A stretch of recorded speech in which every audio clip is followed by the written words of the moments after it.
এখন যদি বাবা ওকে আমি বাড়ি নিয়ে যাই, তাহলে ওর সৎ মা ওর জীবনটা জাহান্নাম বানিয়ে ছাড়বে বাবা। বাবা, তুমি এই বাড়িতে নিতুকে থাকতে দাও বাবা। আসলে আমার যে নতুন মা ছিল, সে আমাকে একদমই সহ্য করতে পারে না। সে আমাকে একটুও পছন্দ করে না।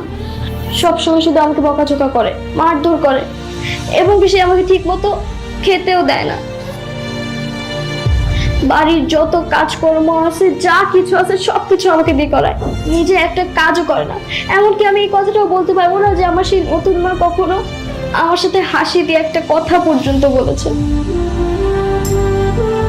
আমার এই সব কিছুতে খুব কষ্ট হয়। আমি যদি এখন সেই বাড়িতে যাই, তাহলে আমি জানি আমার যে নতুন মা, সে আমাকে আবার অত্যাচার করা শুরু করবে, আবার মারধর করবে, ভালো করে খেতে দিবে না, অত্যাচার করবে। আমার আর ভালো লাগবে না, আমি এখানে থাকতে পারবো না। প্লিজ, তুমি আমাকে এই বাড়ি থেকে তাড়িয়ে দিও না। আমি এখানে থাকতে চাই। আজকে থেকে তুমি যা বলবো আমি সব কথা শুনবো। তোমার একটা কথার অভাব ধরবো না, আর দুষ্টামি করবো না, আর তোমার নামে বাবা মার কাছে বিচারও দিব না। তারপর তুমি আমাকে এই বাড়ি থেকে তাড়িয়ে দিও না, প্লিজ। বাবা, এসব কথা তুমি আমাকে আগে জানাওনি কেন? আর নিতুকে তো তুমি এই বাড়িতে এমনি আনতে পারতে বিয়ে ছাড়া। শুনুন, আপনি কোনো চিন্তা করবেন না, নিতু এই বাড়িতেই থাকবে। আর নিতুর বয়স 18 হওয়ার আগ অব্দি আমরা দুজন আলাদা থাকবো। ধন্যবাদ বাবা।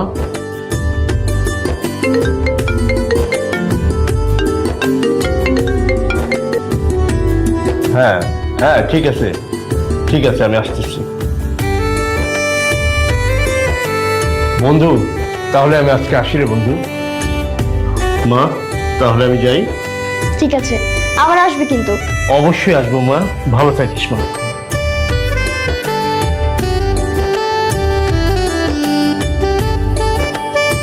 নিতু শোনো, আজকে থেকে তুমি মায়ের সাথে ঘুমাবে, আর আমি বাবার সাথে, ঠিক আছে? আমি তখন থেকে লক্ষ্য করছি তোর কথাগুলো কেমন যেন জড়িয়ে যাচ্ছে। এই সত্যি করে বলতো, তুই কি নেশা করেছিস?